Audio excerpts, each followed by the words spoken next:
šéf-kuchár Martin Novák a chuť je pre mňa na prvom mieste. Preto som sa spojil s Tescom, ktoré vždy starostlivo dbá na kvalitu a dostupnosť surovín. Spoločne vám prinášame recepty na chutné jedlá, ktoré si ľahko pripravíte aj u vás doma, pretože chuť rozhoduje. Ahojte priatelia, každý z nás určite pozná šošovicový prívarok. Ja som sa však dneska rozhodol ho pripraviť trošku inak, tak poďme na to. Budeme potrebovať cibuľu, cesnak, zázvor, limetu, červenú šošovicu, smotanu, trošku pretlaku, koriander a med. Poďme na to. Recept začíname tým, že si najprv nakrájame cibuľu, nastrúhame si cesnak a zázvor. Čím jemnejšie bude cibuľa nakrájaná, tým to bude lepšie.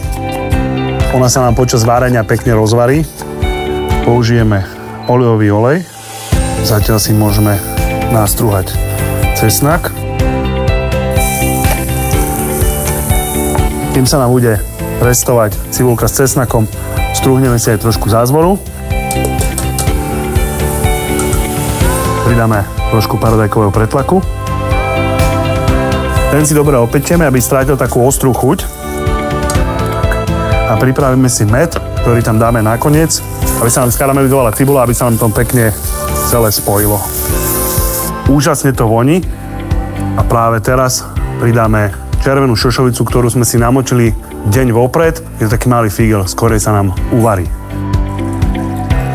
Odlejeme vodou. Pridáme si koriander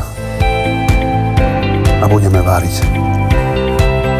Šošovicu už máme uvarenú a teraz prichádza tá fáza, kedy to ideme dokončovať. Na to budem potrebovať trošku 33% smotany, takúto limetku a môžeme ísť na to. Teraz príde čas na dochutnenie. Trošku soli a koreňa. Ako som spomínal, limetová šťava. Nechám to na vás, kto ako má rád. Niekto má rád viacej kyselšie, niekto menej.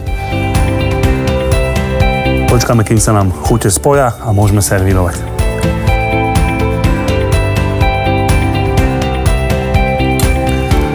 Som si ešte pripravil takúto opečenú mrkvu na masle. Mám tu ešte trošku nasekaného koriandru, ktorý mi ostal. Samozrejme, môžem pridať ešte trošku olivového oleja. Šošovicový prívárok trochu inak. Prajem dobrú chuť. A nezabudnite, chuť rozhoduje.